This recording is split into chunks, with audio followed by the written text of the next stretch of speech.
work and we only encourage them to educate themselves, marriage becomes a very unimportant topic, or it becomes a topic that the realization comes much, much later. And when we put our children in that position, we actually put them in a disadvantaged position. And the reason I say that is there is I would say, an ideal window to get married in, right? There's an ideal age window that we should seek and we should push our children to seek. Not to say that we can't marry outside of those windows, right? Like if I have a younger son who I feel is ready, like it's okay, right? There's nothing wrong with that. Or if somebody ages out of those windows, it doesn't mean that they expire, right? That's we're human beings, we're not milk. But if we don't actually encourage our children from before that age to, hey, listen, there's going to come a time, I want you to get married, I want you to do this. The reason I want you to get married is X, Y, Z. I've done the best that I can to show them what a healthy marriage looks like, or even if I'm in a situation where I have an unhealthy relationship with my wife, it's important to figure out, okay, do I want to stay married and fix this, or do we want to separate, right? And do we want to divorce? And these are real questions that need to happen, because many times there's more so the threat of the divorce, and it's used as a weapon because divorce is actually meant to be a solution, okay? What is it meant to be a solution for? For two people who are unable to be married together. That's all that means. It doesn't mean that he's a bad father, it doesn't mean that she's a bad mother, it doesn't mean he's a bad son, it doesn't mean she's a bad daughter, it doesn't mean that he's a bad worker, it doesn't mean that she's, it's not a judgment of the people, it's a judgment of the relationship. Because maybe these two together is not good, but these two with other people, it'll work better. So what steps are we going to take to kind of reconcile that? What steps are we going to take to make that a healthy relationship? So again, the idea is to model for our children and encourage them to want to get married, right? That's what we want. And why do we want them to get married? We want them to get married because it's important for us to seek support in our lives. And one of the first relationships Allah subhanahu wa ta'ala made was what? Was marriage. This is the first one, if we think about it. The Adam alayhi salam, he was surrounded by angels, right? He's surrounded by these beings. He was in this garden, right? Like he's in this amazing place. And he's with these beings like that are always engaged in worship. And he still felt what? He still felt lonely. And it's amazing Allah subhanahu wa ta'ala how he understands the nature of mankind. So what is the first relationship he made? Not father-son, right? Not mother-daughter, but husband and wife.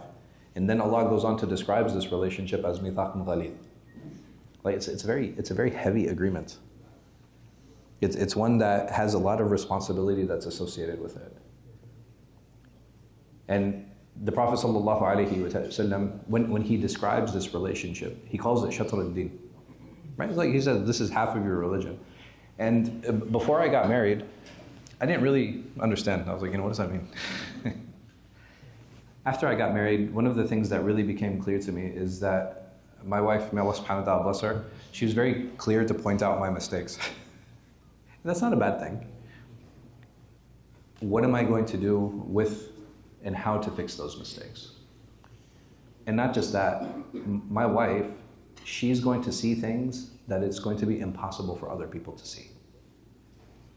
So if a wife, and when a wife is critical, that's completely fine. She should always be respectful, right? There's no doubt about that. And what are some of the ways of being respectful? Maybe I'm harsh with my son and I say something afterward. Hey, you know how you were talking to our son and you were saying this and this? I think you were being kind of harsh. I think you were being kind of mean. And not in front of the children, but a separate conversation. I think maybe you should go talk to him and maybe apologize, de-escalate, and reevaluate the punishment. This is a healthy engagement.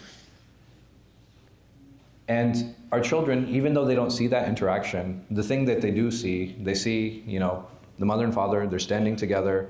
Mom isn't saying anything, when dad is upset and he's giving out this punishment. But what he does notice, he notices that they go away and then they notice the father coming back. And they notice a change in the father's attitude. And it gives them an idea like, okay, subhanAllah, and he was being so mean, he was being so harsh. Mom said something to him. And he's coming back and he's actually being very reasonable. These are the type of interactions that we want to encourage so that when our children, when it comes time to get married, they're actually excited. Like we want them to look forward to getting married.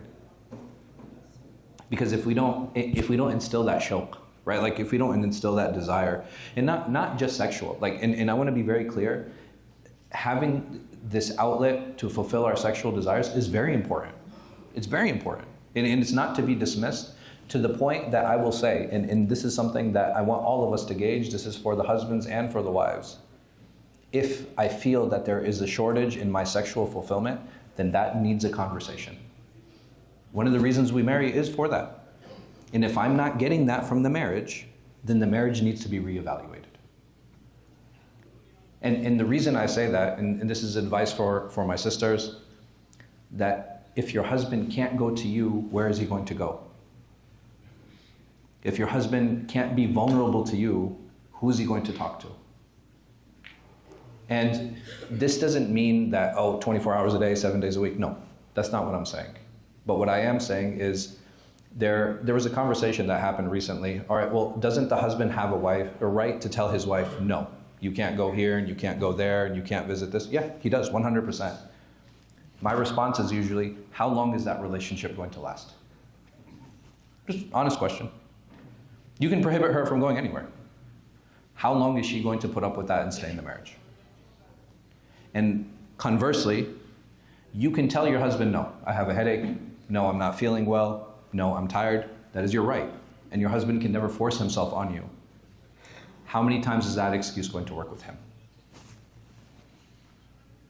How many? Most men, walillah alhamd, they're not abusive. Most men will not even push. They won't. They won't force themselves. Don't take advantage of these powers that Allah subhanahu wa ta'ala has. As a man, Allah has given me a right, logistically, on where my wife and where she can go, where she can't go. This is a responsibility. I'm going to stand in front of Allah. Why did you prevent her from this? Or why didn't you allow this? How come you were being difficult here? I know you were being difficult here because of your ego, no other reason. And I'll have to stand in front of Allah subhanahu wa ta'ala for that. And for women, what is he going to do? Why did you say no? You actually weren't tired. And part of the frustration of some men who might have women that work, it's like, okay, well, you're tired and you have a headache and you can't do this, blah, blah, blah, and you're waking up at 7 a.m. and getting ready to go to work. This shows that I'm not important. It shows that you're not willing to give me time. It shows that the only outlet I have and the only person I can turn to and ask is telling me no. And eventually this starts wearing down on the man's pride and his status and his self-worth. And eventually he just becomes a shell of a man. Because there is something that men do very well that women are unable to do. Men are able to suffer very well. And the reason I can say that with confidence is because the entire burden of the family usually rests on them. Not to dismiss the role of the mother or the wife, but in terms of caring for the home, in terms of worrying about the bills, in terms of physical safety, in terms of a lot of these things, all of those responsibilities fall on men. And when their wife starts disrespecting them, what will they do? They'll actually spend more time at work. They'll start honing in on work. They'll say, okay, listen, the only thing I do well is provide. I'm not marrying well, right? Like I'm not doing well at home. Let me turn and let me focus on this. And they will continue suffering.